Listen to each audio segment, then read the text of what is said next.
It's time for Milberger's Gardening South Texas, live from Milberger's Landscaping and Nursery at 1604 in Bulverde Road. During the next 2 hours, our experts will help you with your gardening questions when you call 210-308-8867. That's 210-308-8867. Or come by Milberger's during the show and have your question answered in person. And now it's time for Milberger's Gardening South Texas on 9:30 a.m. The Answer.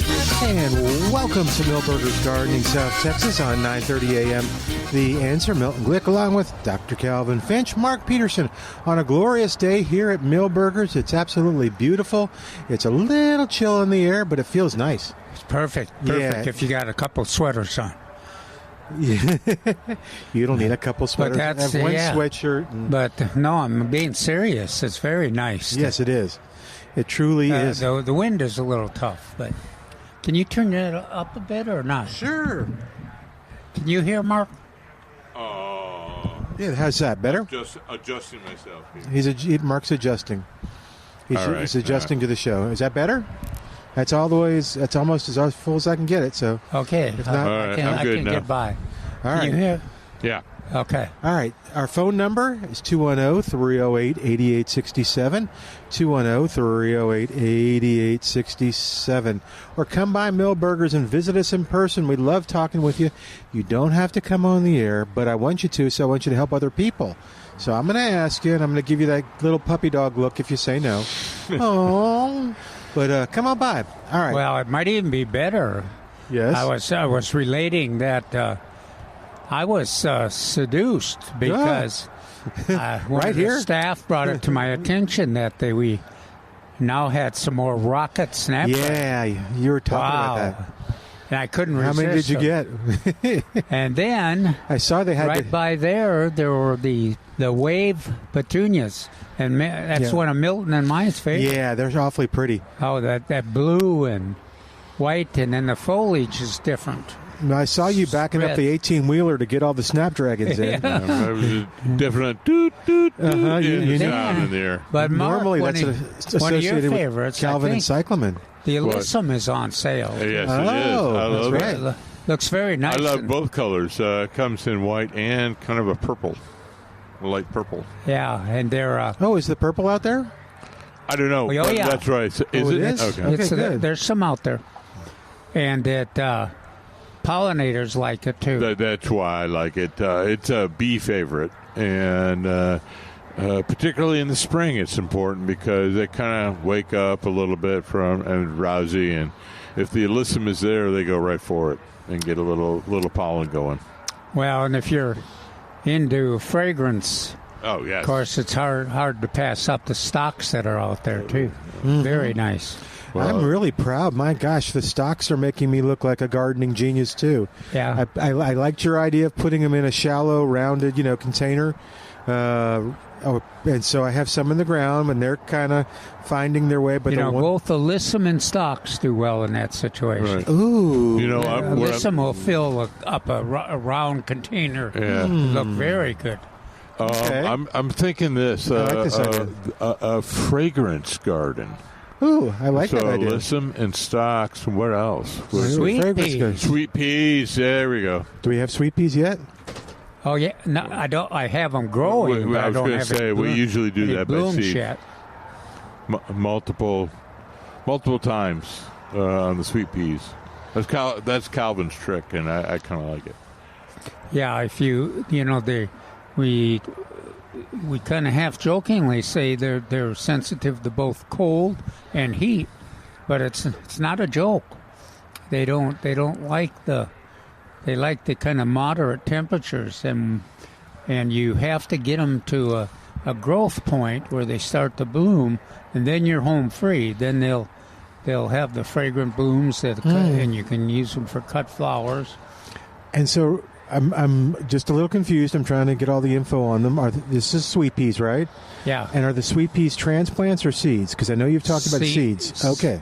Seeds. I'll have to find them. I don't think I've ever seen transplants. I can't remember seeing them either. That's why I was asking. No, I don't. Yeah, even not just Milberger's, but everywhere. They're There must be some place that sells them that way, but generally they're one of the plants we plant by seeds. And then the mark of the seed, the English peas. What are the English peas that are the ones you can eat the pods? Oh, the sugar snaps or snow peas. Yeah, they seem to be doing pretty well. They're about a foot. Yeah, I was going to say it's a good time to do that. We usually either do it early spring or fall. Perfect. Yeah, this is perfect weather. This is perfect weather for the. All right. Oh yeah, I said not as many as yesterday, but there's still a couple hanging around. But there's right. two. There's two. It's hard to imagine that they, with those big wings like that they can handle less wind. Yeah. They don't seem to be bothered. They don't. Well, but the wind kind of died down a little. No, I guess not. I'm looking at the flag, and no, it didn't. So it's maybe when we're talking, it kind of counteracts that. Maybe so. We took the wind out of his sails. Especially if we get Mark to talk. Mark talks with much more force than you do. You and I do. So. I hurt your eardrum sometimes. Sometimes you scare me. Yeah. Hey, we got we'll keep talking, but I want to make sure we handle this because this is one of our listeners who wrote this in, and I missed it. It came to Milton at KLUP.com, and it's Lulu. And Lulu wants to know about covering up, or is she supposed to cover up her porterweed? I would move it into a permanent location. If it's in a container, definitely move it. If it was in the ground, I probably would cover it for the next couple of days. Now, if it stays below 40 degrees for more than a couple of days, you can expect the blooms to be gone. And that kind of defeats the whole purpose. So cover it in a heat source for that. Porterweed is tropical. Okay. Or subtropical, near tropical. You have more of a chance, I think, if you have a regular greenhouse or a porch with the windows in it. Because I have had tough luck trying to get it to live through the winter. Is it I'm sending her back the answer. Is it a root hardy perennial and it'll come back? Well, that's is that what we're going to find out? Tell her that it's I'm taking a deep breath. Cold. Tell her that it's a cold sensitive, so that she needs to get it into. Usually, it takes a greenhouse or glassed-in porch to. Okay. The answer is we're not sure, and it's kind of. I'm leaning towards unlikely. I don't want this to be one of those experiments. Yeah. Lulu does a lot of experiments for us. This isn't one we wanted to do. She's one that might make it able. In the article, I bring that up. This is the one that has to be protected and should start to be protected right now. Yeah. But it's the one that I have had the least success with. Which one? The porterweed. Okay. So that's the ones we talked about yesterday. We talked about plumbago. I remember that. We were kind of Bougainvillea. Plumeria, yeah. That's the one. We put out the word that if anybody that had successfully managed to keep the porterweed alive through the winter, tell us how you did it. Yeah, that's the call out you were asking for. Okay, yeah. Because that's a very significant plant for the pollinators, and very, very attractive. And you could cut it back, and then put that whole container with the basic top, some of the foliage, into that heated area, and hopefully it'll survive. And then you could use it again next spring. Very cool. Yep. Lulu, I don't know if it's in the ground or not, so if it is, she'll cover it and protect it, I guess. And then she can tell us, she can do the experiment. Then there would be I'm sorry, Lulu. Tent. Yeah, a tent with a heat source. Yeah, that would be okay. That'd be That's the second ideal option. Okay. All right, 210-308-8867 is our number, 210-308-8867. So I made a false assumption today Oh, not you, Milton. I know. So you see all the cyclamen? I do. See how there are fewer of them? Oh, yeah. So I wisely said to Peter, thinking I was so smart, "Oh, I guess you moved a bunch of the cyclamen in, huh?" "No," he said. "No, we just got hit yesterday. Everybody was buying cyclamen, Well, which is wonderful. This is the place that everybody goes to." I was chatting with the staff, and I was in kind of over the middle there, and I said, when I sit on the porch, it looks like you continue to have just a thick display. Mm-hmm. But then when I'm over here, the staff has spaced them. Yeah. And so there is about 1/3 that Yes, many. people love cyclamen, and they love Milberger's cyclamen too. Did he say anything about a new delivery? He did not. I was just I was kind of, since I made that false assumption, and when you proudly say something like you know what you're talking about, and then people say nope, it was a whole different reason. I just basically said that's great, and I shut up. But you made a good point here. Thank you. If they had plans get them. for cyclamen, they should get them. Yeah, come over and get them. Because they're on sale here at Milberger's. Mm-hmm. They look wonderful. And I've had mine in place for a couple of weeks. And a little more sun than I would like because of I've cut back some of the unwanted seedlings. And okay. But they're still looking good. They're not a xeriscape plant, so this is a plant you're going to have to water, every 3 days or so, I think.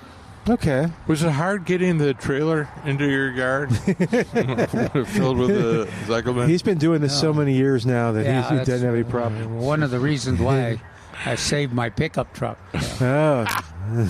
But How do you must cover it, though, when you go home. Yeah. You can't put them in the back and then have them go out all that wind. No, the cyclamen you don't want to put in the back. But you can put them up close to a lot of things go fine. Or the UV, Lexus has quite a bit of space in the back, too. But you know what happens, don't you? What?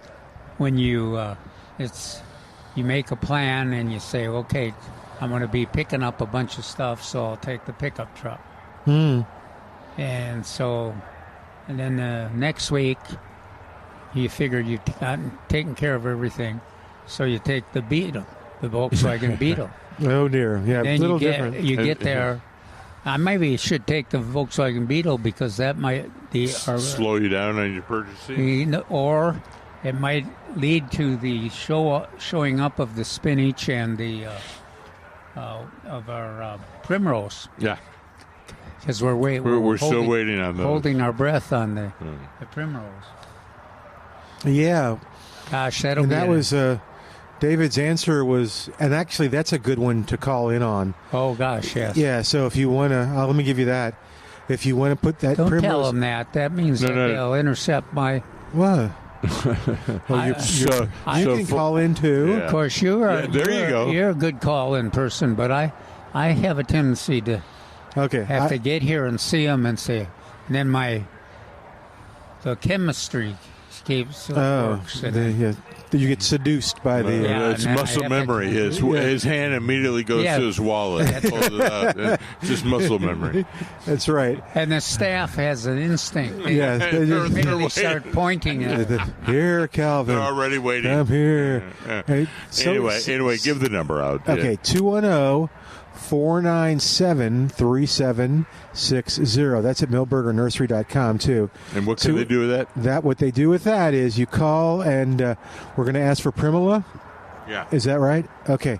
What I may do to help you, Calvin, I may call and get my name on the list, and that way that I can call you, because I know you'll just sit by the phone waiting all day. If they want cyclamen and they're gonna. They need to wait, they got some event or activity, and they need to wait a few days. I think I'd go ahead and call in on the cyclamen, too, and the staff can put some aside for you. Oh, okay. Because I may be wrong here. I don't know if if Milberger's got another big delivery of the cyclamen coming. too. But It's still a good idea to call. You'll know. Yeah. You just come pick it up. You zip in. You zip out. and you can delay it. That would be the safest way for you to do it. Just have them. You Come pull in. up. Yeah. No, you pull up. It's already paid for. They put it in the back of your Volkswagen or on your scooter, and then then you just drive off. Then you don't have. Now they're not going to like that idea, because then you're not going to buy all the stocks, all the sweet peas, all the alyssum, all the good stuff. By the way, you mentioned plumeria. I'm pretty sure. Don't quote me, but the ones in front, No, it is over there. they're half off. Oh, I don't know Primula about that. or plumeria. Plumeria. What did I say? Yeah, that's what you said. No, plumeria. The big Yeah, tall plumeria. ones. Yeah. So we Yeah. still have some here, and Yeah. they bring those in. Yes. If you want to buy plumeria, I think they're on sale. Right. But that's one you would go immediately into the cold protection. Yeah. Oh yeah. I So- mean, this probably goes from the car to the garage. Right. And If you al- have an attached garage, yes. Okay. And also, what about our Bougainvilleas. Bougainvilleas, definitely. Yeah. yeah, You know, Bougainvillea. if you notice, they've lost some of their bracts of their leaves. Yeah, flower leaves. the wind is not friendly to them, especially these big plants. And then the temperatures below 40 degrees are not friendly either. Yeah, so I don't know what Peter's going to do with these, but Well, if you go to they may take them in, they may not. probably. I imagine they will. If you go to millburgernursery.com, millburgernursery.com. aren't they? Yeah, they have the 20%. end of season closeouts Yeah. on all caladiums, bougainvilleas, mandavillas, crepe myrtles, hibiscus, plumerias, pond plants, pride of Barbados, and the number 5 pot, and roses. 25 to 50% off. Wow, yeah. If you have an interest in those, that would be the time to get them, and then you would just move them directly into your cold protection. So there are people hopping in their cars right now who love a sale, and you just got to wave at us as you come by and walk in front of the porch. We want to hear from you. Now, we mentioned the wave. Yeah. The wave petunias. Are you familiar with the waves, Mark? Oh, not that way. Oh, okay.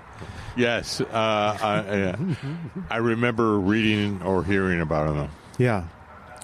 So they kind of cascade down. That's Yes. the key feature. Yeah, They had a problem, go ahead.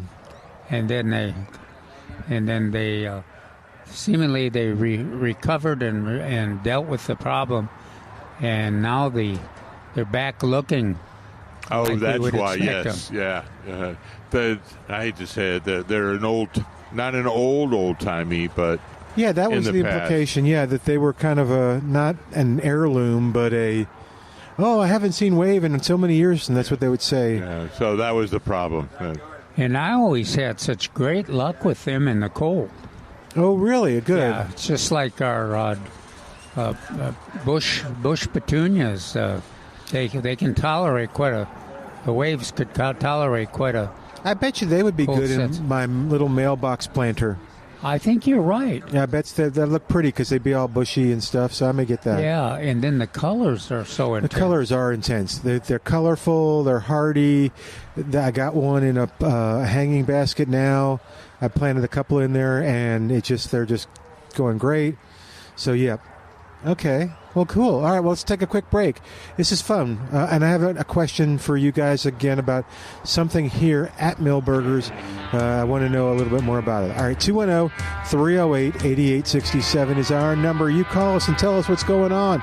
We want to know about if you got porterweed last year. Did it make it through the cold? And if it died down, did it come back? We want to know. Did James get porterweed? I think James might have. And I got the ingredients to make James's stuff, so I still don't have it yet. So I just got the ingredients. All right, back in a moment on 9:30 a.m. The Answer.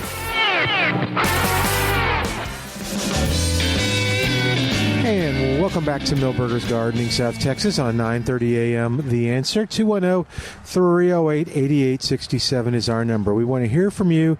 Want to hear some porterweed reports, or get your questions, or tomatoes. I don't know.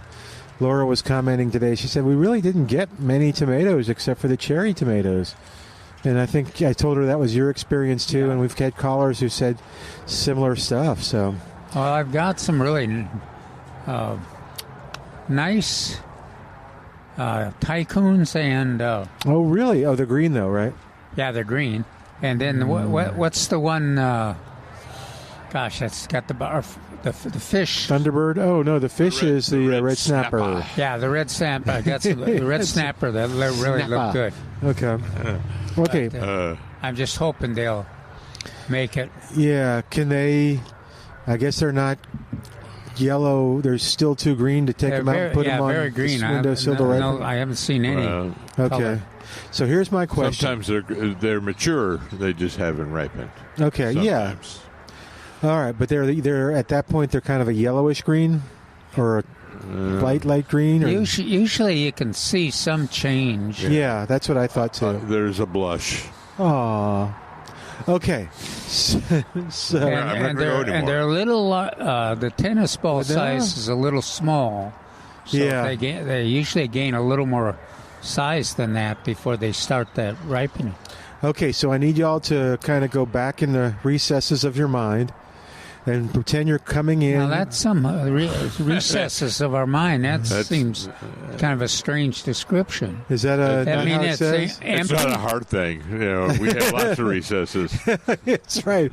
Is that right, or did I see that wrong? But both Okay, so corners- fourth grade corners recess. of our mind as well as physical recesses where we just Okay, just go in your mind, Okay. like you're coming in that gate right there to Millburgers, not the parking lot. Let's I say. did 20 minutes ago. Oh, good. Okay, so you saw you see them every time. Those are yuccas, right? Yeah. Yes. Okay, so There's different types of yuccas. Okay. Different species. Okay. So my question, so is that like the yucca that's banned at Festival of Flowers, or is that a different yucca? Because there's the small yuccas, Oh, no. It's not- And now I have to stop and think which ones those Oh. were. Well, I know they like just the ones that come in the pot. So Yeah. do the ones that... Oh, no, the ones I think were banned were the ones that were actually like deformed and that you can get at Central Market or HEB and the little shelves where they cut them and put another one on or something. And Okay, they make them... thought they had discouraged them because they were so easy that people were like bringing in wagon full Well, of I think yuccas to that's the trade. whole That's a reason different plant. Oh, it is a different plant. Yeah. I'm trying to think of what the name.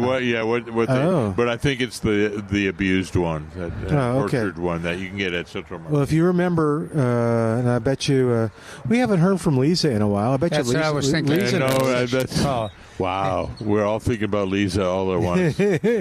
So the ones out there, are they the ones that I would get in a small pot now? Yeah. Really? So how? So we have a neighbor that has them too, and So, they're huge. How long does it take to get like that? It depends on the type of yucca. Oh, okay. So the ones out there, I think, are twisted leaf and twisted leaf, soft leaf, and rostrata. Okay. So was it a kind of a tight with fronds, kind of, and needle shaped with blue gray? The ones out there? Yeah. They're kind of green, blue, gray. Yeah. They've got the big things with the pointy things, but they're So I think that's rostrata. okay. And that takes a while to get that to go. Oh, through it does. that. Yeah. I was wondering. Like I said, the neighbor has one too. I'll take a picture of it. Yeah. It's beautiful. I'm assuming because that's one of my favorite ones. Okay. That's one of the most attractive. So I'm not a big yucca fan, but I do like that yucca. So do you buy that in the smaller container and then just baby it? It would be advisable, yeah. Okay. Now those are a tad frost sensitive, but not a whole lot. Well, those have been there forever. But the main worry about those is too much rain. Oh. So you always want to make sure the bed is well drained and that you have a cactus mix. Okay. And there's some famous ones. There was a gentleman who was very famous cactus and succulent grower, and he had his own little mix that he created. His name is escaping me at this moment. Okay. So, I have lots of recesses. So there's fourth grade, third grade. They all blur together. So to get as big as that, We may be talking 10 15. years? No, 15. 50? 15. 15, okay. 15. Okay. I understand that. I just got an Yes? email from Lulu. Oh, what did Lulu say? She said she tried to send you a. Let's see. Oh, I It got would you. let you send a video, but Oh, it she wouldn't? sent a queen Butterfly. caterpillar. Oh, a caterpillar. Oh, no. That's bad, though, isn't it? Not a no. queen. No. Oh, a queen. A queen. Okay. Well, did the video have a picture Oh, of it's one so of the pretty. wasps or hornets? Can you see it? Taking it? I got it. Can you see? Oh, you got it? Okay. I got it, Lulu. That's a great picture there. Okay, here you go. Here's a picture, too, Mark, so you can see it. Look for the appendages. Oh, dear. You Hey. see the 3 sets? No. So, here, I'll try to open it a little more. Full screen. Okay. So, 15 years or so? Yeah. Okay. And that was the one, too, they took down because it got real tall and then it was dropping pods and stuff. And is that the same variety? I don't know about that. There's, if it is the same one, there's some wonderful examples. The entrance to the sunken garden, or I still call it sunken garden. Sorry, the it's botanical? Japanese tea garden. Oh, the tea? Okay. And then the entrance at the entrance in the Japanese, here's and then also That's cool. at the entrance. It looks really nice in his yard. It's here, same one. See, there's the appendage. Where? One set here, Okay, one set there. another set here. Oh, okay. And then For the radio audience, Yeah. Calvin is pointing At your his microphone. So there's one set here, if you can see that, and then there's one right over here. The main point is there's 3 for queen butterfly Right. Yeah, the caterpillars. big difference. They look similar to monarchs, but There are 3 sets of appendages that come out of the top of the body. And Okay. whereas the monarch, one end, one end, and another appendage set at the other end. Okay. And of course, Lulu is she can look at the butterflies and tell which sex they are, and then she can also look at the caterpillars and is very, very accurate in her diagnosis. I'm more demure. I don't do that kind of stuff. Okay, so thank you, Lulu. Thanks for sending that. All right, so the yucca that grows is that yucca that grows the real tall thing? I mean, it was almost as tall as It's the tall telephone poles. and it is silvery blue, Yeah. blue silver, with a kind of it's almost rounded in the fact that the needles are kind of uniform all the way around. And is that accurate that it was almost as tall as the telephone poles? Maybe not quite. That's why I'm thinking that it is one of the taller ones. Okay. So we're not. That's not Spanish dagger. Oh, okay. There's a couple Spanish daggers. I suspect but- they but- would not be rejected at the plant exchange. Oh, okay. That one would not be. Then no. maybe Lisa will call us and tell us what you can and can't have. It depends on the year, too. No, but this has been pretty standard. But Oh, yeah. Lisa, You mean that? Lisa's yelling at the radio now. I can feel the vibes. Yeah, can you feel it? All right, 210-308-8867. 210-308-8867. Well, when she used to holler at the radio, we used to hear them for sure. Yeah. And then it dropped some, looked like seed pods before they cut it down. It could. Can you grow it from seed? Sure. Okay. Sure. Most people do cuttings or No. most people do seeds of yucca? That's how nature's way. Okay. They do it by seed. Well, I don't know. Sometimes it's just easier to do it, or sometimes it's not an heirloom. No. Sometimes it's more commercially efficient Oh, okay. to That's a grow better it by description. cuttings. Okay. And then also you get the same plant because you're growing asexual. That's what I was talking about. You don't, like on some of the on like named the varieties. Gold Star Esperanza. Cora, You can't grow periwinkle. those from seed, I don't think, right? Because it's a hybrid. Right. Okay. You're growing it from cuttings. It's not a hybrid. It's a that one is a selection, I believe. I think Calvin's giving me he's giving me a funny look or he's gone to recess in his mind. Well, I was just trying to think of the Esperanza. Yeah, I'm pretty sure you can get it to germinate the seeds, but you get But you don't get the same variety. huge variation. Yeah. So a lot of people say, I have an Esperanza, and I say, when does it bloom? Yep. Oh, August, September. I'm like, you have one a native one. You don't have Gold Star, because Gold Star starts blooming in about late April, May, sometimes. Well, they're blooming at the nursery when they're 18 inches tall. Yeah, no, they're gorgeous. I mean, there isn't a time, really, as soon as they start blooming, no matter how tall, they're just beautiful.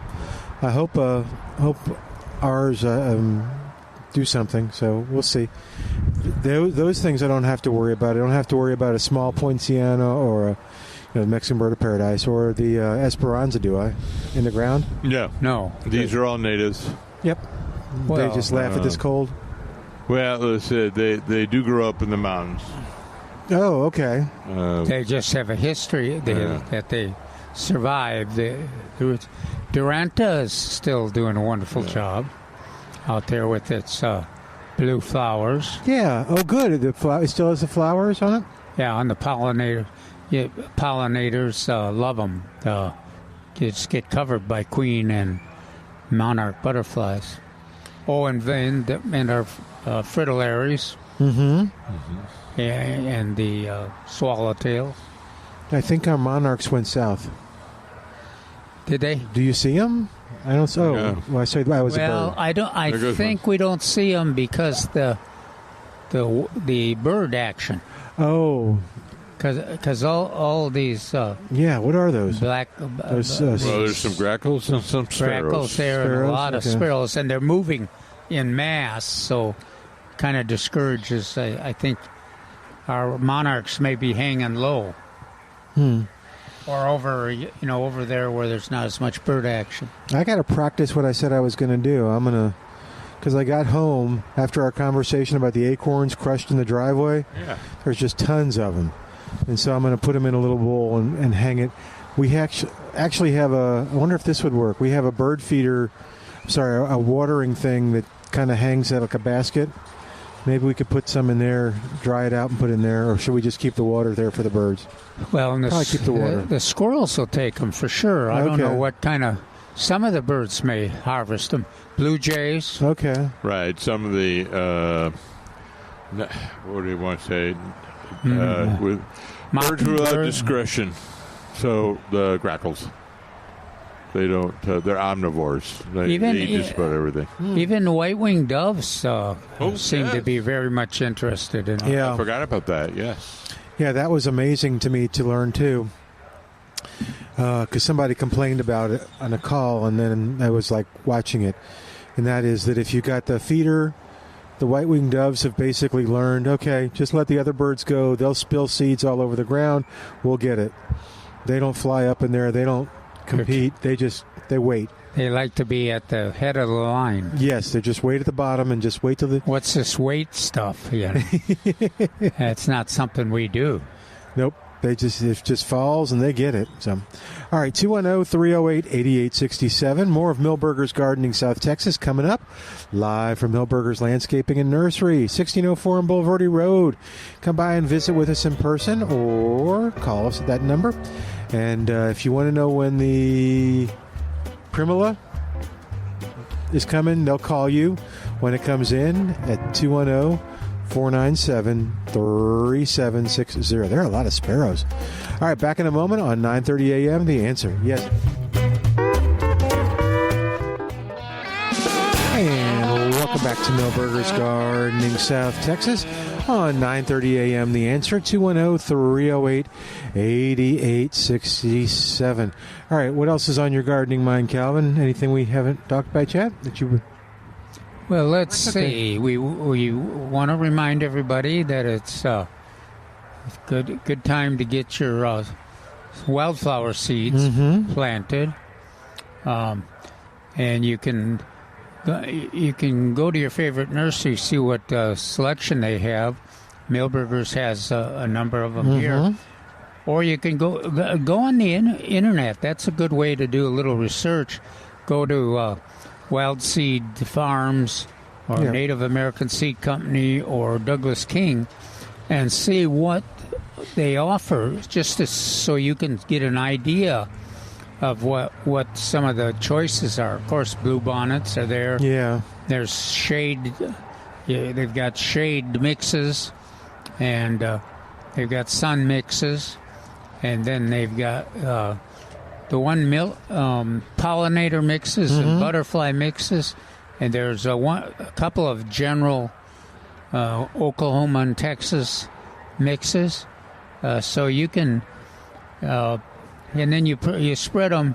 I had somebody inquire how much seed does it take to cover an acre of available. Goodness. That's the same way I reacted, because I usually have a certain amount of seed and then I look for some territory. It's about 35 pounds. Wow. And then that allows you to put it about every foot or foot and a half. How many pounds do you think the thing that we got was? Way back a couple years ago. Maybe half a pound, 1 pound? Yeah. Wow, that's amazing. Because that was huge. And we got a good response. Yeah, in my little meadow. All right. Well, cool. And so, if you can time it so that applying the seed is just before the rain or after the rain, but I quite often just take a chance. I put it out when it's convenient, when I have the seed and when I have some time, and then expect the rain to come, which is maybe kind of optimistic. Well, except I saw rain in the forecast. Did you? Yeah, go to weather.gov. Let me see what I can find. Like on Friday, I think. Any time in the next 20, 30 days? Is that what we're talking about? Yes. Just hoping. It's like you said, you made the comment that,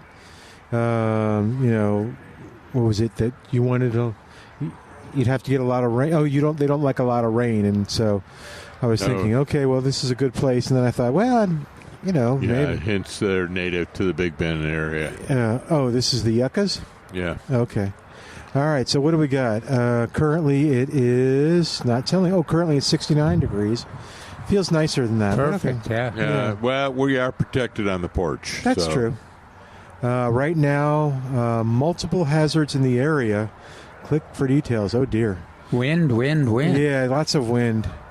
Wind advisory until November 9th. Branches are falling out of trees. Yeah, I've seen that as I walked through the neighborhood. I had another big pecan branch fall. Oh, dear. Oh, my. A pecan. How unusual. Oh. I gave a talk to the King William area, and I had a list of recommended plants on the trees. And I said, you'll notice that there is one tree that's missing. I said, you have wonderful pecans down here in King William and Southtown.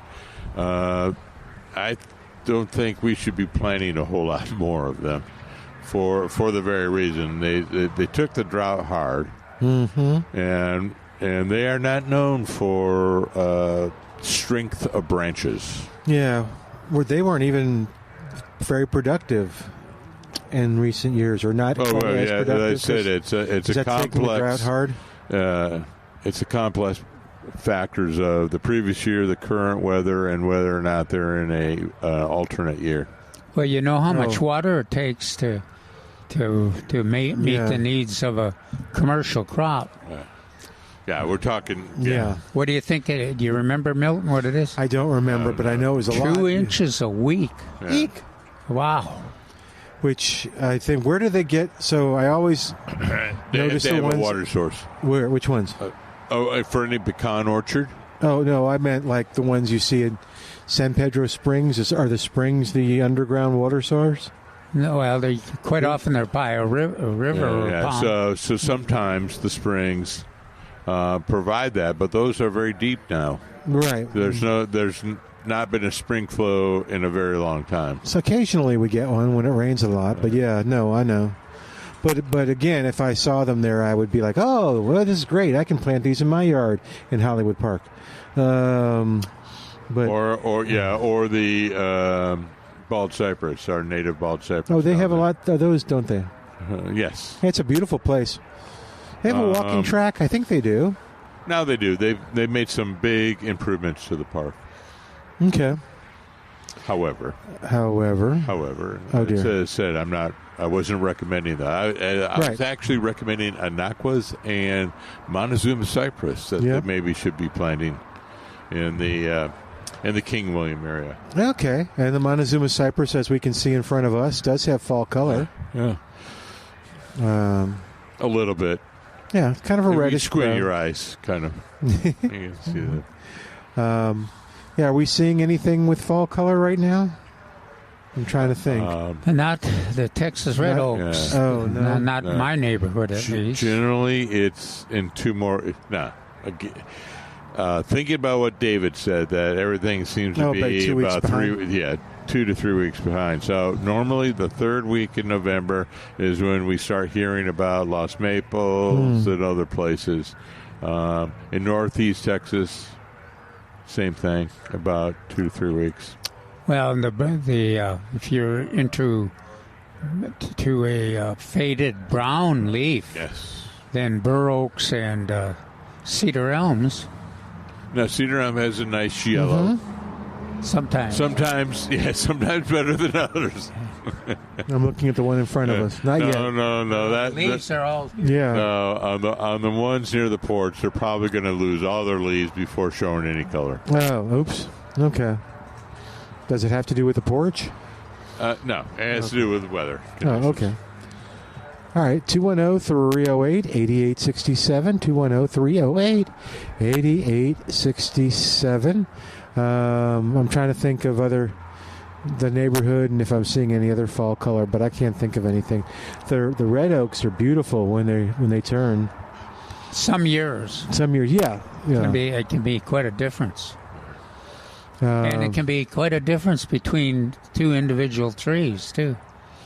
So we were talking about, how did we get to the pecans? We were talking about San Pedro Springs, I know, but okay. No, and then I jumped in about how Calvin said they were falling. The limbs were falling in the neighborhood. And then I took a tangent about my program to the King William Neighborhood Association. Yeah, in the neighborhood Mark was talking about, there's some decent soil. Mm-hmm. If you got pecans like we do in our neighborhood without any soil, it's even more at the mercy of the weather, and it's really suffered these last couple of years. And the branches used to fall down even when it rained. But gosh, now they've been subjected to freeze damage, and then we've had winds. And we've had drought, erratic rainfall. Lots of hypoxylin and some decay fungus, and yes, the red oaks and the pecans and the sycamores have really took it on the chin the last couple of years. Bur oaks. But some species are better at it than they'll have just one big long dead branch. And that's easy to take care of. You just go in and cut that up. Other ones, it's dead throughout the tree, or other ones, it's like one side of the tree is all dead. And that's a dangerous situation. Maybe it came to me in a dream, because looking at the government, the weather.gov, I don't see rain at all. High tonight near 71, low tonight around 42, winds still gusty is up to 25 miles an hour. Tomorrow, high near 64. But 42 is low? 42 is the low. Oh, that is a little relief for us. I mean, it's less of a threat. Yeah, it's not. It's down here, but maybe up in the hill country, it's going to get cooler. Oh, cooler, okay. 4 or 5 degrees, probably. I'll look and see on the hill country, too. But, yeah, by Wednesday, high near 83, low around 61. Welcome to South Texas. Yeah. Okay, we got EJ on the line. I'm going to see if we can't answer EJ's question before we have to go get the news. So, EJ, welcome to Milberger's Gardening, South Texas. What's happening with your lemon tree? Well, my lemon tree has about 25 nice Meyer lemons on it that are almost, but not quite ripe. Yeah, it did really well this year. And with the, possible freeze coming up, should I go ahead and pull the semi-green, semi-ripe lemons? Where are you located? I'm here in San Antonio on the northeast, up by Northeast Baptist. Well, I think Mark agrees with me too. I don't think I'm already shaking my head. Yeah, I don't think that the weather that's forecast is going to be a threat to your lemons. And even if it was, say, 7 or 8 degrees colder than that, it wouldn't harm them. Then you could harvest them after that. But I think they'll probably just skate right through this. Yeah. Sounds good. Thank you very much, guys. Congratulations on all your lemons. How old's your tree?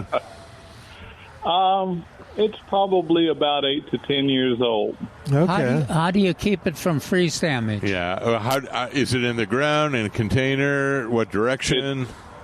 It's in the ground, and it's in a semi-protected spot, but I armor plate it along with my grapefruit tree during the winter. And, what do you do? And I also put Christmas lights, the old-fashioned kind. Yeah. Right. LED won't work, but the old-fashioned Christmas lights are actually hung on it, and then I put the green blanket wrap around it, and sometimes if it's going to be really cold, I'll put plastic around it. Right. So Kevin was asking me when you said armor plate, he was like wondering what that was, and I said you were probably frame multiple layers. You got it.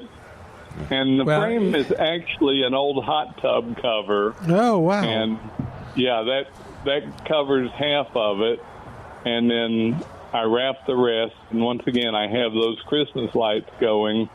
And if it's really going to get cold on top of everything else, I'll put in a couple of office spotlights, and those throw off a lot of heat. So, I'm rabid about protecting my trees. Mm-hmm.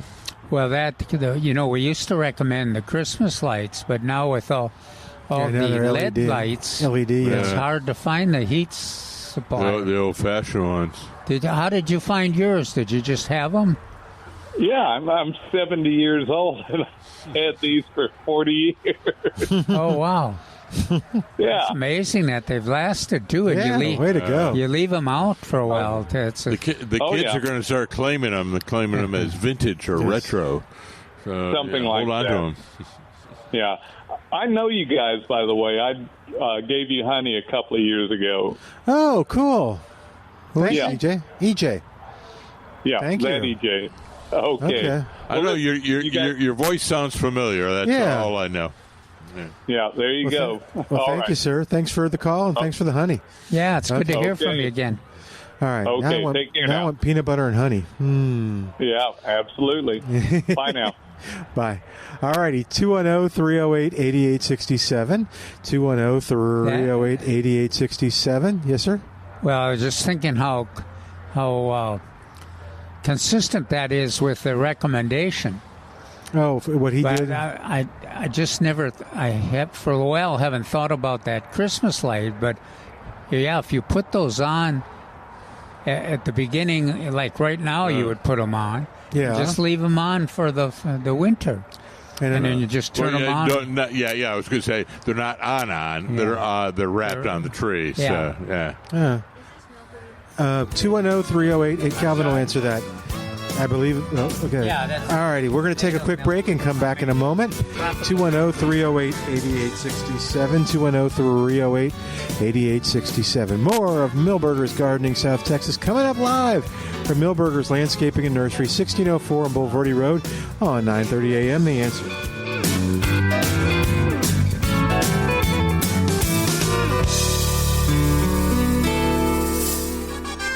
We're We're back with Milberger's Gardening South Texas, live from Milberger's Landscaping and Nursery at 1604 in Bulverde Road. Come out to visit or call us at 210-308-8867. That's 210-308-8867. And now back to Milberger's Gardening South Texas on 930 AM The Answer. And welcome back to Milberger's Gardening South Texas on 930 AM. The Answer, 210-308-8867 is our number, 210-308-8867. Give us a call. It's a beautiful sunny day now. There's clouds in the sky, but the sun is come out now. The birds are happy and flying around. Milberger's is jumping, and so we encourage you to come on out and visit with us in person as well. We'd love to talk with you, or just call us at 210-308-8867. Still want to know if you've had an experience where the winter took your porterweed down, but it came back up. Is that a fair way to put it? Yeah. What was your experience? How did you protect it from the cold? There you go. That's a good way. And if you didn't protect it, what happened? Okay, 210-308-8867, the number to call. Anything else on the cold that's coming?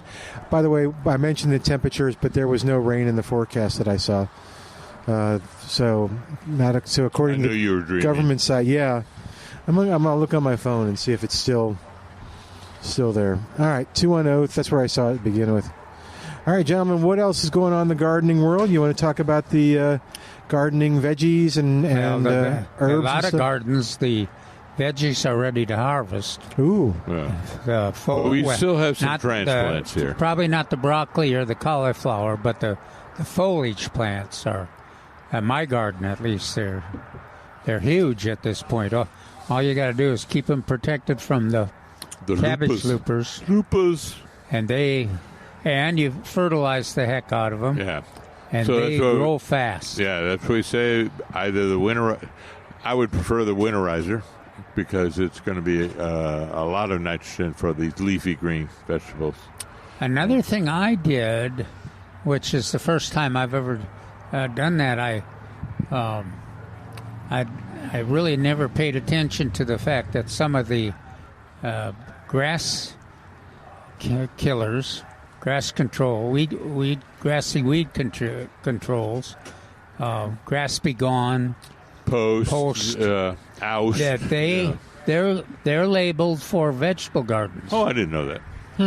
So I did that. Now there's generally a 30-day wait period, so you wanted to get it in pretty early. Plus, there's some temperature controls. I mean, temperature limitations. Always look at the label for those, particularly down in South Texas. Those are always important. And then this year, the high temperature limits did kind of limit your flexibility. But you might want to keep that in mind because it worked pretty effectively if you got it in there early enough. I can always see it in people's gardens if they're not using raised beds. That Bermuda grass loves the water, and they'll find a way to get into your bed and grow fast. Or even on raised beds, the Bermuda grass will climb over the side. Or under rhizomes, or across the ground. The other thing that I wish you could use in a vegetable garden is sedgehammer. If you've got nut sedge, now it works. You can use it in rose gardens and perennial gardens and shrubs, but not in food producing gardens. Okay. Flower gardens you could use it.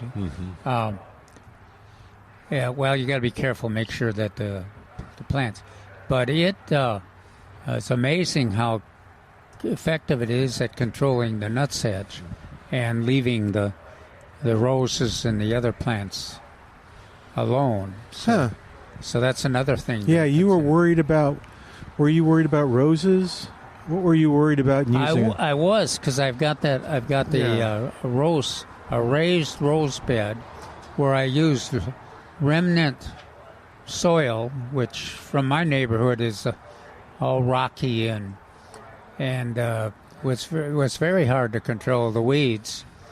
But gosh, that sedgehammer just you put it in there, and within 3 weeks, all of it has turned. That's great. Yeah, yellow and yeah. All right, 210-308-80. Yes, sir. Sorry. No, I was just saying that it works. 210-308-8867. We talked about this yesterday because we noticed you didn't ask about it, James. But yeah, I'm glad you called back. You've got that cyclamen question at 210-308-8867. What's going on, James? Yeah, if I forgot or didn't get to it yesterday. Cyclamen. My question is, since it's a new plant to me, it's got the flower petals, if you will, or the flowers on the end of these long stems, lack of a better word. I don't know what the true word is. So when those flowers, one or two have already started to fade, and the question is, do I snip that whole stem off, or just take? How do I prune it? I guess is my question. Well, I never remove the flowers fade. I never remove them. I just let them fall off, because the way that they generally work is that there's the blooms that are open, and then below that there's several layers of flower buds that are down through the plant, and so you just let them. You could technically you could remove those faded. In fact, our staff here doesn't hesitate to remove them. The ones at Milberger's look like they look like they're made out of artificial material. Yeah. They just are so beautiful and so perfect looking. But you could, but be real careful about those buds. One of the things too, the reason I don't get near them is that that joint between the roots and the top is relatively easy to break. And if you've got squirrels, which I have a lot of, and then if you have West Highland Terriers that chase the squirrels across the big flower pots, every year I lose a few because they just get broken, and it's not always obvious. It just kind of pretty soon you notice that they're not the moisture and the nutrients are not getting through to the top. So if you do that route, be careful. Okay, so it's okay to leave the stems once the flowers have faded or fall off. Just leave the long stems. That's what I would do. I would just let them completely fall off, and then once they're kind of withered and that, then you may pull them off. But especially if they're. I don't remember if your plants were relatively small, so you didn't have big tops. You want those. I know you fertilized them. You want those tops to gain some size too, so that you have a lot more blooms there. Okay, no, it's in a small 4.5-inch pot, I think it is. Oh, okay, I haven't potted it up yet, but a couple of the flowers have started to fade, and I was just wondering if I needed to remove those stems, but I'll just leave them be. Okay, I wouldn't just develop your technique and your philosophy this year, and just see what turns out best. Okay. As a side, when I was not complaining but was commenting, I guess it was a week or two ago, about my Meyer lemons were green, and I questioned if they were edible like they are. Well, anyway, just like over the past 2 days, and I didn't mention it yesterday, they're all turning yellow all at once. So I guess they're ripening up. Change of the weather. That's good. Or maybe they heard that you were going to. That you were cut the tree down. You're not being loyal to them. Yeah, no, but they should be ready to go. I'm saying any day now. Yeah, it looks real pretty. Well, another gardener reported the same thing, that there's suddenly showing a lot of color. I always say Thanksgiving. Always wait till Thanksgiving, and it's usually a week or so before it. So yeah, it's about time. I appreciate the info on the cyclamen because I really don't know much about that plant, but it sure is pretty. I'm glad I picked one up. Gosh, yeah. Thank you. Hey, James, real quick, just because we got you. On that recipe, it asked me to use dried patines. Do I really have to dry them in the oven first or no? I used fresh. Oh, good. The plant. And it came good? It came out okay? Yeah, it's really good. All right. Yeah. I'm going to do that then. Well, he's still alive, and he likes the taste. Okay. Yeah. Just asking. I don't know. Maybe he only did it once. Thank you, James. All right. I'll tell you how it goes. Thanks, James. Appreciate it. All right, Thank bye. you. 210-308-8867, 210-308-8867. John is on the line. John, welcome to Milberger's Gardening, South Texas. How you doing today? Doing great. How about y'all? Doing great. Pretty day. Good. Yes, it is. I've got a question. There is a beautiful desert willow down the road from me that's, I don't know, it is ancient. It's huge. And I was wondering, is it possible to propagate plant off of that? Yes.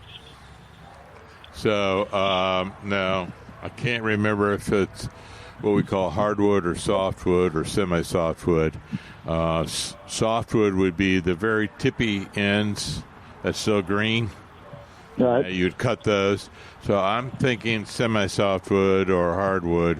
And so you get a branch about a pencil size and get about 4 or 5 that are about 4 to 6 inches long and about pencil, and apply some rooting hormone and go to town on it. Now, What kind of soil would you spend? yeah. It's going to be planting medium. It's light. Like Actually, if it's almost pure perlite, that's probably the thing. John, Okay. ask your I've got questions because I got some questions for Mark in a minute, too. I'm sorry? Oh, no. I have some questions, too, but I don't want to interrupt you just yet. So, Okay. Yeah. Good. Now, I've got a brand new bag of perlite, so that's great. I didn't know for sure if you could do it with those or not. So pencil size, semi-hardwood, and probably 5 or 6 of them, and hope maybe 1 or 2 of them will take. And There you go. So does pencil size refer to the thickness or to the length? To the thickness. Okay, to the thickness. Yeah. Okay. That's why then I changed when I said 4 to 6 inches. Oh, okay. And I'm actually, it's probably more like 4. And are you taking And pencil is probably the maximum amount. Oh, thickness? Yeah. Okay. Thickness. okay. And are you taking the leaves off when you cut them and put them in soil? Yes, Okay. please. All of them Yes. or just the... Yes. No, all of them. Oh, all of them. Wow.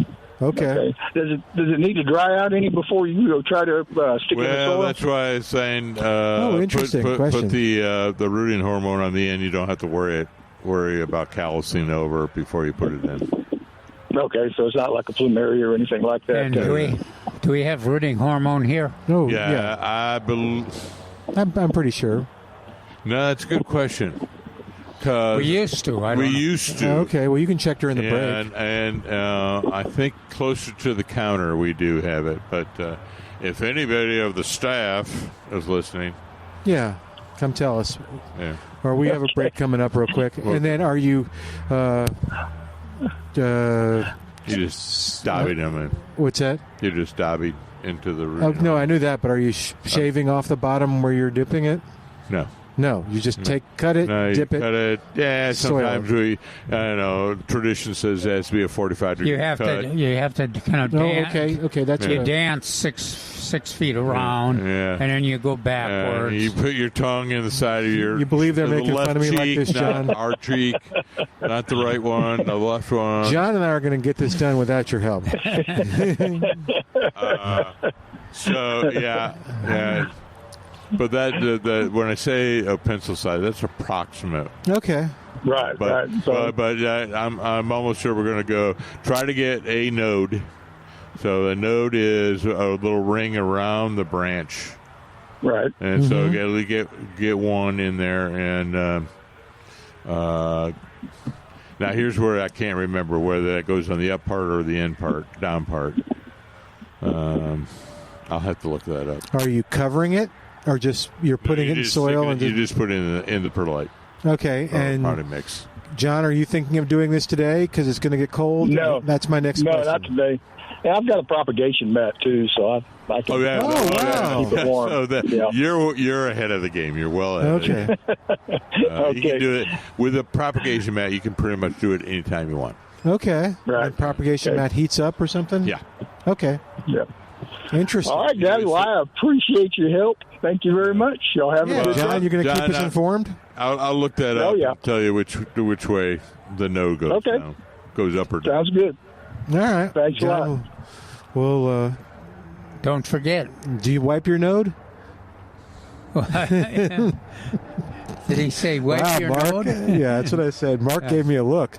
It was not flattering, John. Did you need a staff person? Oh, we need to. Oh, yeah. You want to take a quick break and we can go find out? Yeah, we can take a break whenever, and I'll look for it. Mary. Okay. All right.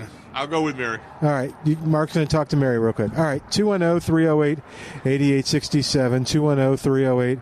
210-308-8867, the number to go. All right. We're going to. From a caller. Oh, so Mark was looking for. Okay, there we go. All right. And then while Mark does that, did we talk about everything in your article today, or was there some stuff that you wanted to talk about? We talked about on the air still? Yep, we're still on the air. I didn't go to break yet. Okay. Let's see here. We did talk about the grassy weeds, and we talked about the sedgehammer. Mm-hmm. The deer. We talked of one of the things in the article. In the This Week in the Garden, we reminded folks of some of the shrubs and trees that were not eaten by deer. Viburnum, Texas mountain laurel, poinciana, salvia greggii, nandina, primrose jasmine, oleander or oregano. Your favorite plant, Texas sage. Yay! And boxwood even. So that list is included in the article. And then we talked about the recommended shade trees. I don't think we have to list those again. And we also alerted everybody that the spinach and the onions are going to be here.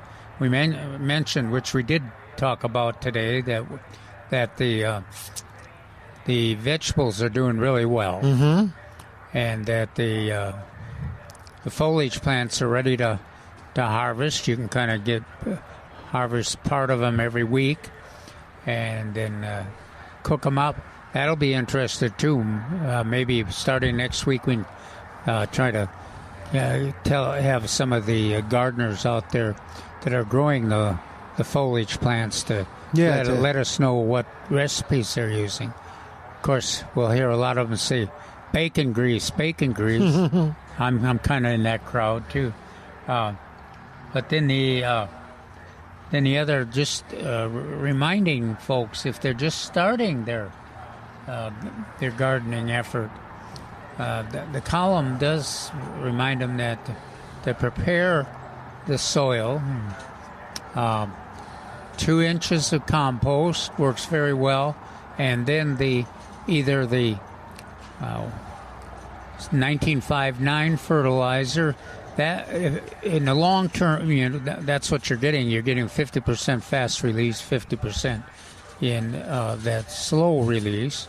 Or you can also use, as Mark mentioned, the winterizer, which is 18:6:12 or 3:1:2 ratio, and it is a fast release, and it's especially good for those fast-producing plants like the onions, spinach, and foliage plants.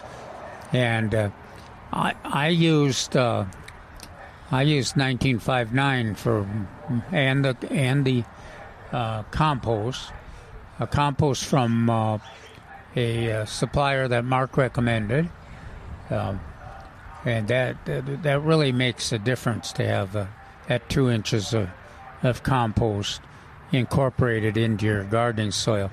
If you can do that every year, it really makes a more productive garden, or every 2 years at least.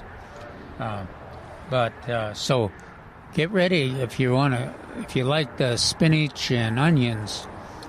Get ready because they'll be here soon, and they both need a lot of nitrogen to perform well. And Okay. the neat thing about the onions are you can plant them every 4 inches in a row, and then you harvest the new onion. As you thin them out, Yeah. to get a bigger bulb, you just use the ones you thin out as green onions. And then they also tell you when they're ready to harvest the mature bulbs, because they flop over the Yeah. tops, and that'll be about June 1st or a little bit before that they'll flop over. Now the spinach is not quite as productive as the kale or some of the other green Swiss chard, but you probably want about 3 plants per person in your household, and then you can every week or so you can harvest enough to have a couple meals that include fresh spinach or cooked spinach. And we have. No, so I'm stopping and think. I don't know if we have spinach out there. Oh, okay. No, we don't. But we have. Well, we have a at least couple. I and the staff could find it. I hesitated for a moment. We do have kale. We actually have 2 different kinds of kale, and we have Bright Lights Swiss chard, and several other kinds. and then we have about 4 or 5 different lettuce out there right now. Another one that we don't mention, Mark, but you mention every once in a while that we do have out there is the Chinese. Yeah, we actually have another one. We have bok choy. Yeah. And then we had another out there called pak choy or pa choy or something like that, which I'd never heard of. So we have 2 different kinds of Asian choy We or have cabbage. Mustard out greens there too, and- don't we? We did. We had some We can go cabbage out check. there. Yeah. Okay, well, we got to take a quick break. We're up against a break real quick. And then Do we'll you have find to go to out. the bathroom? Is that your problem? Nope, we just have to. Al will get upset with me if we don't do this. He gets mad. He's got a show to run. All right, 210-308-8867 is the number. More information, more great gardening talk. We're right after this on 9:30 a.m. The Answer.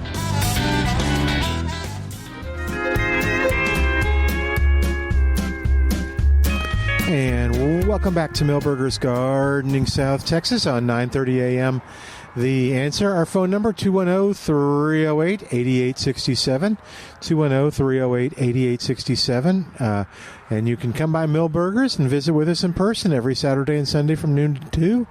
And that's at 1604 and Boulevardy Road. We'd love to have you. Come on by. Mark's checking on something else real quick. And then Lulu, do you want Lulu to call, or you want Lulu to tell us, or you want to just... Yeah, we'll have Lulu call us. She's got a porterweed report, which is good, I think. We'll learn from her experience. Yeah, so sounds like the message she sent us, it sounds like she has had success with getting the porterweed to survive the winter. I will check my emails, but we'd rather talk to her. So, all right, that'll be great.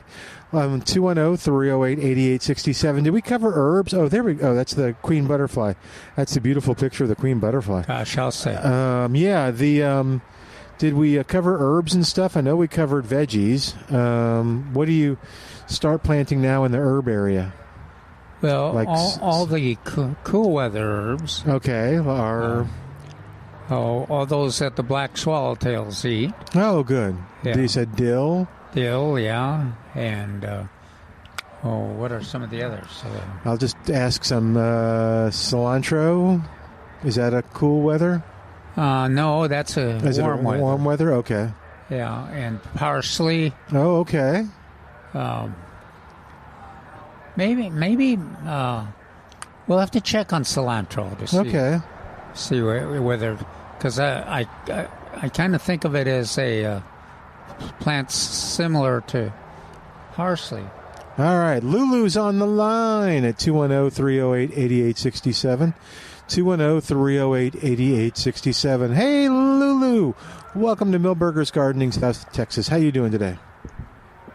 I'm doing well, except I'm lugging plants around trying to protect them. I don't want to. Other than that, doing great. I know y'all had a question about overwintering porterweed. Yeah. And I've had success, knock on wood, if I can find some real wood, in the past. So when it gets to the point where there's, they've already bloomed and everything, I start cutting them back, like closer to this time of the year. But mine are still going, so I'm having a really hard time cutting anything back right now. So I guess I'll wait until closer to Thanksgiving unless some huge something comes around. But I cut it pretty close to the ground, maybe a foot or 6 inches even back. And then I do cover it with insulate. Especially at night, I still try to give it some type of sunlight if the weather's not too bad. But I cover it with insulate. And when we had that really, really, really... cover it with not what? during the snow. Insulate. The insulate, that white material. And there was one year that I did the insulate, but since we were having the snow, I propped up underneath the insulate, and then I put a painter's cloth over it because I really wanted them to survive. And somehow it worked. I took the painter's cloth off once, the snow was already gone. But so far, so good. And I hope it lasts this year because I have more porterweed than ever. So I'm crossing my fingers it works. But if anyone else has any other great ideas, and I mulch the area, of course. It's well mulched. Okay. Before I plant all my porterweed in big clay pots, which is not a good tactic if you're trying to protect them, I think. Unless you lug them in. Revise that strategy in future. But I'm with you. I've got landscape or planting areas that are dominated by porterweed, but they're all in big containers. Do you have lots of leaves? Lots of live oak leaves? Oh, gosh, yeah. The leaves are dense. You just put that pot down on the ground and put the live oak leaves all the way around it. No. There's a few. You could put a trash can on it. Yeah, they are nearly half whiskey barrel size. Oh, okay. And they are on the patio, and they are on the pool area. Well, there goes that a good idea. Well, the horticulturist in me, or the appreciation of watching the pollinators visit them, and especially the hummingbirds and the monarch butterflies, kind of motivated me to put them everywhere. But when it comes to protecting them, then I wish I hadn't done that. Oh. But I'll have what I may try to do. I've had good luck with that begonia whopper by just cutting the tops back the way that Lulu was talking about, and transplanting out the root, pulling out the root system, putting them in a smaller container, just a container that I can move into a shed or a greenhouse. Right. And I certainly will have more success with that than I did with in past years, I think. But I'm with you, too. I have a tendency to wait to the last minute, and porterweed is very, very sensitive to the cold. Right. I know I'm supposed to cover it up tonight, and I'm like, okay, how am I going to do that? Because some of them are really big. I have a coral one that's like, I don't know, almost 4 feet tall. Like, I'll just bend that over. But, they're very cold sensitive. But I'm going to have to do the same thing with all of the tropical milkweed that's planted up in those high gardens that the children have. I'm going to have to actually pull them up and put them in smaller containers and then house them because they won't. My milkweed usually survives, but they won't survive in the containers they're in. Yeah, so we'll have to move those. But, yeah, I don't want the porterweed to go bye-bye. Yeah. I think your idea of putting them in a smaller container and transporting them to a greenhouse or something, they'll do well. Yeah. Cool. We should get plenty of exercise, Lulu, from that task. Uh-huh. Oh, yes. My back is already hurting.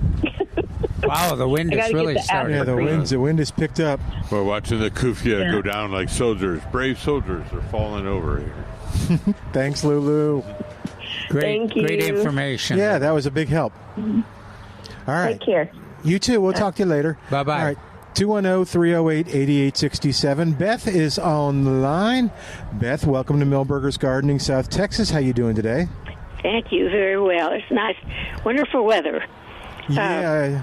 I'm not familiar with this porter weed y'all talk about so many times, and being a native plant person, I just can't think of it, can't place it in my mind.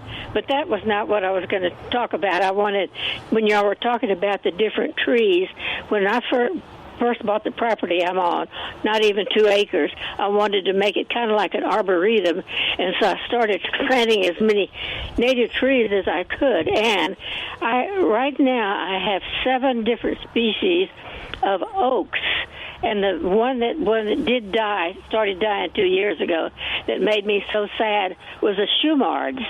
And someone had brought me a little seedling in a thermos cup from his lunch kit, like little bitty thing, and it grew to be the tallest tree on the property other than the big heritage oak. Beautiful, beautiful, and the prettiest shaped leaves of all the oaks we have. But anyway, among the other, not Shumard, but then the live oaks and the regular live oak that most common around here. I'm curious about another one farm.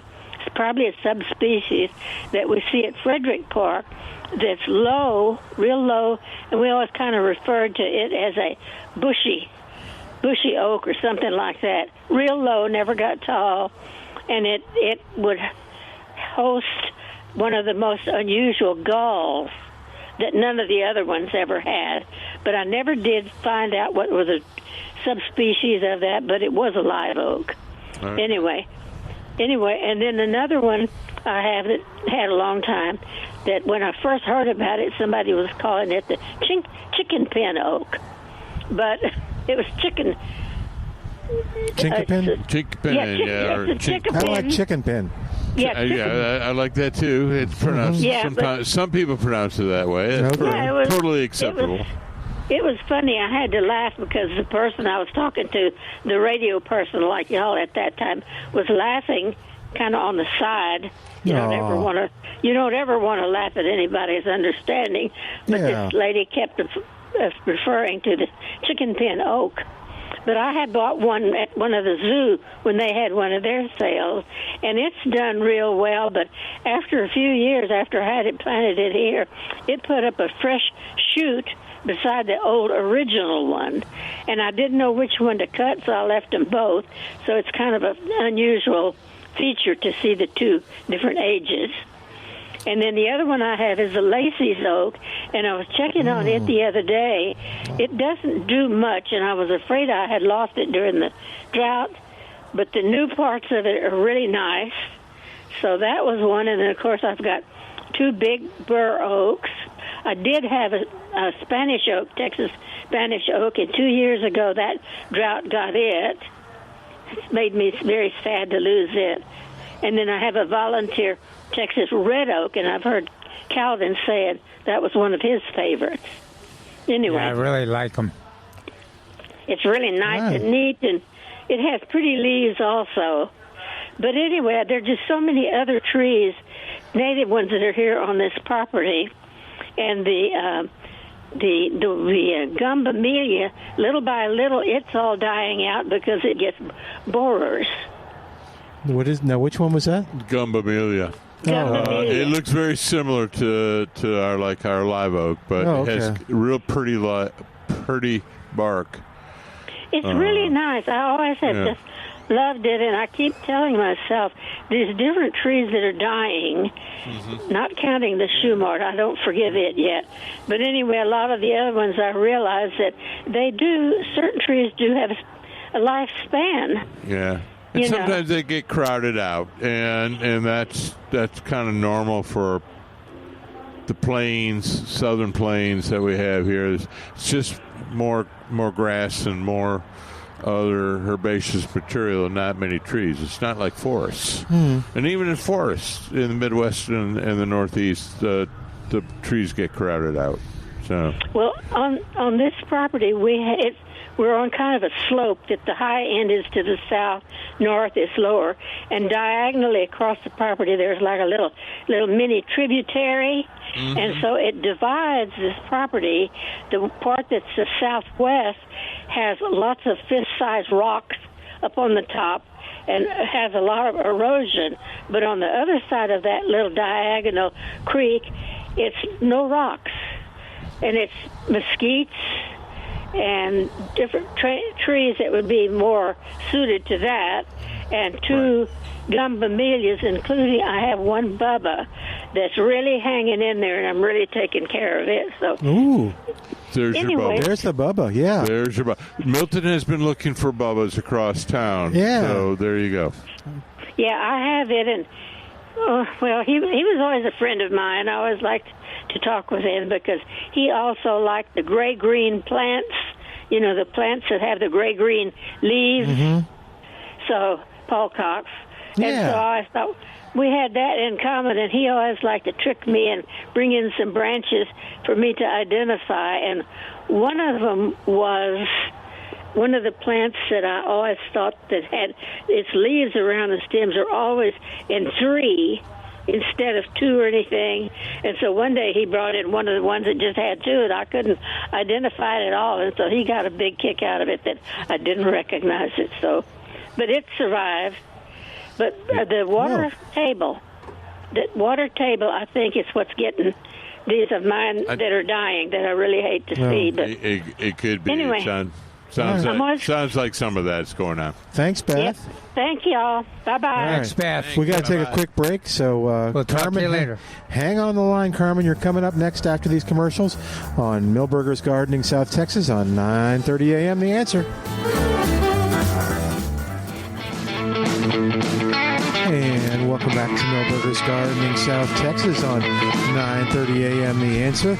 Carmen is on the line. Let's help her out at 210-308-8867. Hi, Carmen. Welcome to Milberger's Gardening, South Texas. What's going on? Well, I have a Texas purple sage. Actually, almost all my trees and bushes I bought from Milberger. I've been very pleased. This Texas purple sage, we bought like 4 of them.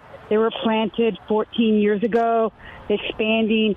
And this year, we don't do anything with them. Whatever the environment does, we were out of town during the July the 5th rain. And I noticed a week later, their purple flowers are pretty. But after that, I noticed that they were getting scrawny, like they were drying out, or I don't know if they were drying out, but they just didn't have that fullness and color. And that's on one side of my property that was planted. And then I had another one by my garage on the other side. Both places get full sun, all the requirements, and I lost them over the last 3 months. And so I'm just wondering what it is that's going on. I mean, I'm interested in planting again, but was there something else that I needed to know? And it only happened on my property. Well, that's the first question I was going to ask you is how much sun do they get? So a lot of sun. A lot of sun, like morning and afternoon sun. Both. So that's what we want. We want 14 hours of sun for those. So that's that's a good thing. And then how much soil do they have? Well, the soil that's been there for 13 years. I didn't really change anything. I put some mulch about 3 or 4 years ago so I wouldn't get weeds. They did fine the last couple of years. The one that's in my pot that I had bought, I mean, it overgrew the pot on the garage, and it was 4 times the size of it, kind of growing in the ground. That one is out. I think that one's going to die too. It just, like I said, they were so full green and purple flowers right after that July the 4th, but it was just downhill. And, I'm thinking, what am I going to plant there now? Because the ones that I had 12 years ago was a beautiful natural, barrier on the fence. Well, I would still would, if it's full sun like that, I would, that's always an option. And I was trying to find out what it was that killed them. The only thing different, we have a lot of deer that come in our neighborhood. I thought, were they all, peeing out there, or the dogs peeing out there? What was it went through that area? What I'm thinking, what I was going at about soil is whether they had enough soil that the water was not draining from them. Well, yeah, it could be because we hardly get any rain. But, we've had those rains before and it didn't happen like that. Maybe it was just too much in one weekend. So I was, wondering if it was between two driveways, that it was limited amount of soil and that it wouldn't drain very well. No, because the only thing that would kill Sinizos is too much water. I know, that's what everybody... Or both. Yeah, no shade and no water there.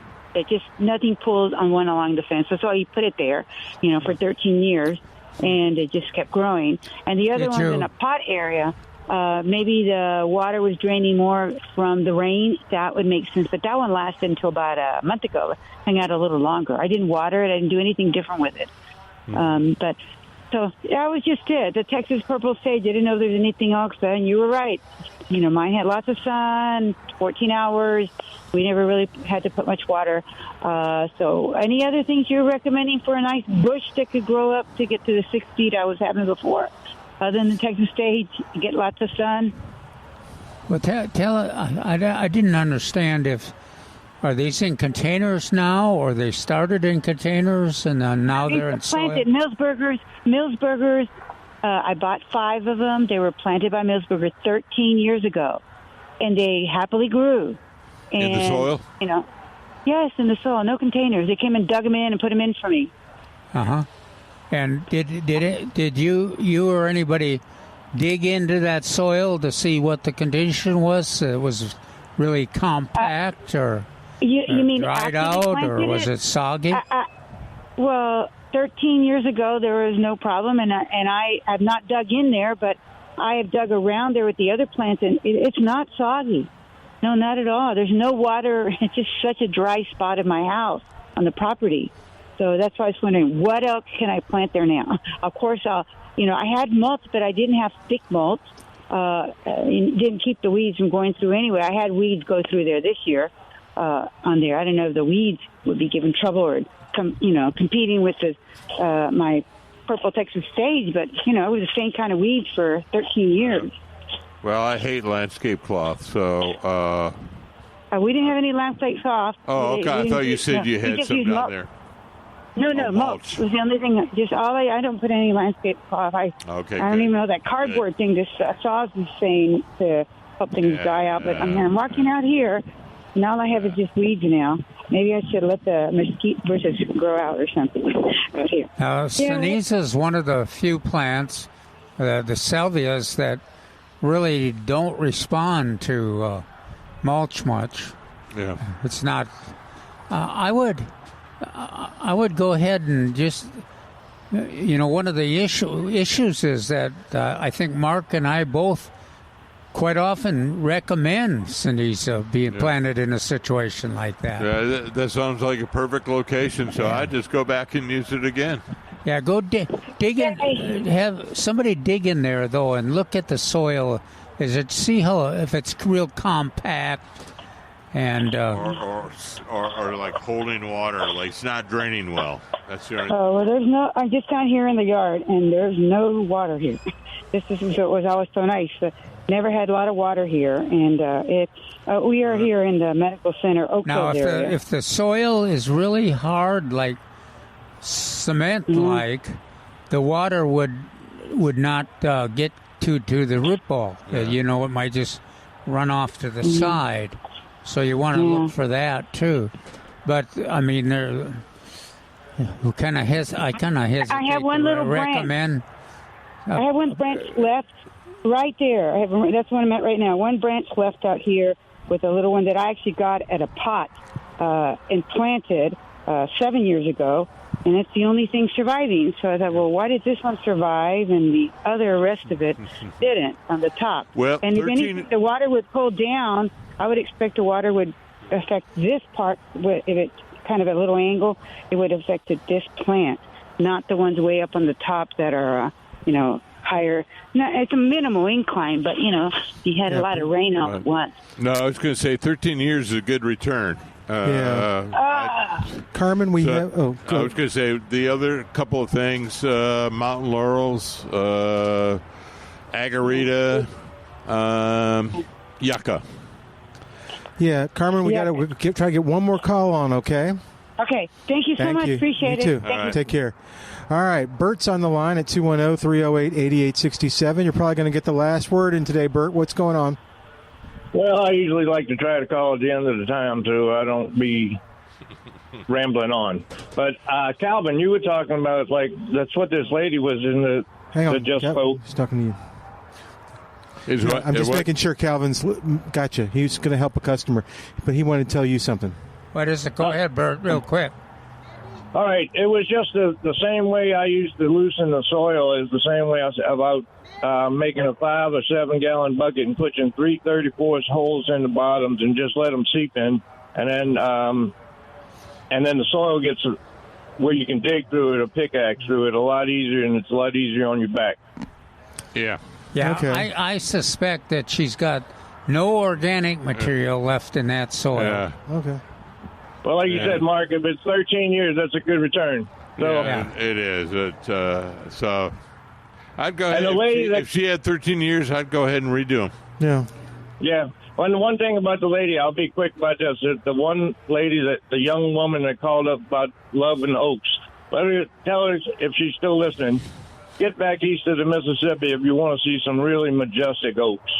Right. Oh, no, now you just said young lady. Now Beth will love to hear that. Yes. I know how old Beth is. That's why I say that. Well, you must always give compliments when you're able to. Yeah. What kind of oaks? I guess oaks were in Louisiana. And the ones that Packingham oaks. That's what I wanted to say. Melvin, you probably been there if you lived in New Orleans for a while. Well, that's Milton, not Melvin, Milton. Oh, okay. I was just saying, I don't know that type of oak. Huh. All the family groups are the same. It's just different species. Different species. So, they have really big Shumard oaks, really big southern red oaks. What other ones? Well, just look it up, Packingham oaks, and I thank y'all Packingham. It was the British general that got defeated at the last at Chalmette. Oh, 1812, the Battle of New Orleans? Yeah, that's right. Exactly. Battle of New Orleans there. Cool. Well, they ran through the brambles and they ran through the woods. Thank you, Mark. Good. I know that song, too. So greetings, and thank y'all for having the show. Thank you, Bert. You take care. Bye, Bert. We'll talk to you next week. All right. Thanks to all the folks that called in. We had some great calls today, and I think you're right. For Carmen, she had success. What is the lifespan of a Sinisa? Is it longer than 13 years normally? No. Oh, really? No, that's what like 15 years maybe. Wow. Okay. Well, some of them are, but Mark's right. If you have 10 of them, you're going to lose 5 of them in 13 years. All righty. Well, listen, we're going to say goodbye for today. Thanks for Al doing a great job with all those calls, and thanks to you for listening. I'm Milton Glueck. See you next week back here at Millburgers and on the line on the radio at 9:30 a.m. The Answer.